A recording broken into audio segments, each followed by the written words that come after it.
সময় কি অদ্ভুত বস্তু নহয়নে বাৰু, যিয়ে নিজকে সলনি কৰাৰ লগতে মানুহকো সলনি কৰি দিয়ে। সৰুকালত আমি গৰু ৰচনা পঢ়িছিলোঁ, সেইবাবে গৰু চিনি পোৱাত ভুল নহয়, কিন্তু মানুহ ৰচনা পঢ়া নাছিলোঁ বাবে আজি মানুহ চিনি পোৱাত ভুল হয়। জীৱনত কাৰোবাৰ ওপৰত বেছিকৈ নিৰ্ভৰ কৰাটো কেতিয়াও উচিত বুলি মই নাভাবোঁ, কাৰণ আন্ধাৰত নিজৰ ছাঁটো কাষত নাথাকে। আপুনি হয়তো আপোনাৰ জীৱনটো ঘৃণা কৰি আছে, কাৰণ বিচৰা বস্তুখিনি আপুনি পোৱা নাই সেইবাবে, কিন্তু কোনোবা এনেকুৱা আছে যিয়ে আপোনাৰ দ্বাৰা জীৱনটো কামনা কৰি আছে। নিজকে আনৰ লগত তুলনা কৰাটো বন্ধ কৰক।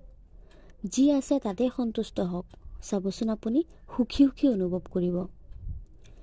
নিজৰ ঘৰ ভাল হওক বা বেয়া হওক, নিজৰ ঘৰৰ দৰে শান্তি ক'তো পোৱা নাযায়।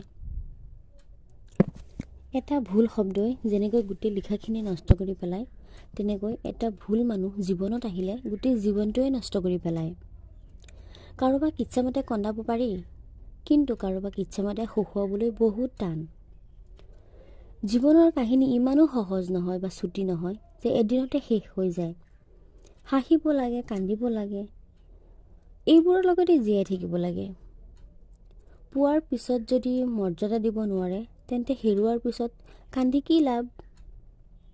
বিশ্বাস যদি এবাৰ ভাঙি যায়, তেন্তে হাজাৰ সত্য অমূল্য হৈ পৰে।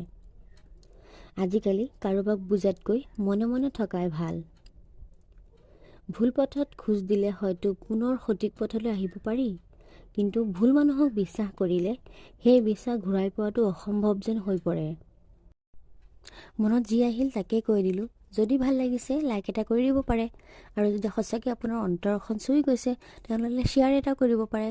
গোটেইখিনি শুনাৰ বাবে ধন্যবাদ থাকিল।